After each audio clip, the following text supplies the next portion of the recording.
বাংলাদেশে প্রচারণা করার কথা ছিল, সেটা হচ্ছে।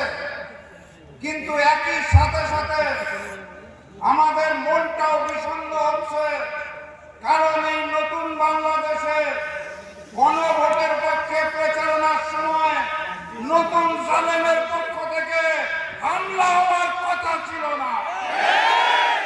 মসজিদে প্রবেশ করে তারা আমাদের উপর হামলা করেছে, আমাদের বোনদের উপর হামলা করেছে।